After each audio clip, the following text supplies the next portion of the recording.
So it will be a history. History po ng ginginabang ito, hindi lang history ng ginginabang all over the Philippines, apo. Adda po ti may sapay, nga ipabuya may hangkay kumaapong awi basit, dayto iti kakapintasan, nga ipabuya may, dayto tema na apo. Pamasko apo kadagijay ububing. Dagitay ububing pala, kasla kada tayo nga regalo. Dito apo ka surat nga mag-Christmas kaligay ng nanay kan tatay tayo. Iso nga buyan tayo kumabastit. Adan to kumaapo pagbalbaliwan na. Dagitay kadagitay bos-boses. Intay ang ginabang dagitay lalaki kan babakay in record niya po. Okay, i-play niyo yan. Thank you. Sa aking pagtanda, unawain mo sana ako at pagpasensyahan. Kapag dala ng kalabuan ng mata, ay nakabasag ako ng pinggan. O nakatapon ng sabaw sa hapagkainan. Huwag mo sana akong paggagalitan. Maramdaming ang isang matanda. Naaawa ako sa sarili ko sa tuwing sinisigawan mo. Kapag mahina na ang tenga ko at hindi ko maintindihan ang sinasabi mo. Huwag mo naman sana akong sabihan ng bingi. Pakiulit na lang ang sinabi mo o pakisulat na lang. Pasensya ka na, anak. Matanda na talaga ako.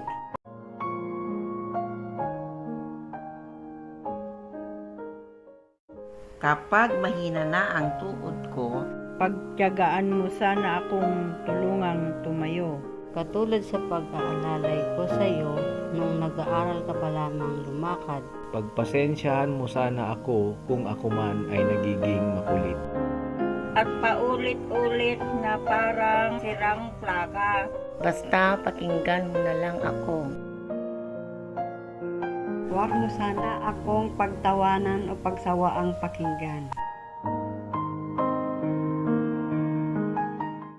Natatandaan mo anak noong bata ka pa. Kapag gusto mo ng lobo, paulit-ulit mo yung sasabihin. Maghapon kang nangungulit hanggang hindi mo nakukuha ang gusto mo. Pinagtiyagaan ko ang kakulitan mo. Pagpasensyahan mo na rin sana ang aking amoy. Amoy matanda, amoy lupa. Huwag mo sana akong pilitin na maligo. Mahina na ang katawan ko. Madaling magkasakit kapag malamigan. Huwag mo sana akong pandirihan.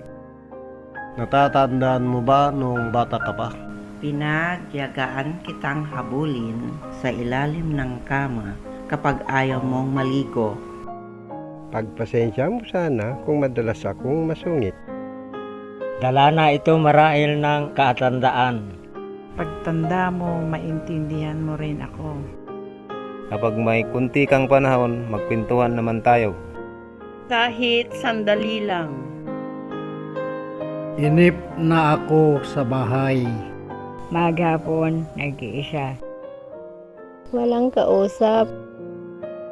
Alam kong busy ka sa trabaho. Subalit nais kong malaman mo na sabik na akong makakwentuhan ka. Kahit alam kong hindi ka interesado sa mga kwento ko. Natatandaan mo, anak, noong bata ka pa. Pinagtiyagaan kong pakinggan at intindihin ang pautal-utal mong kwento tungkol sa iyong teddy bear.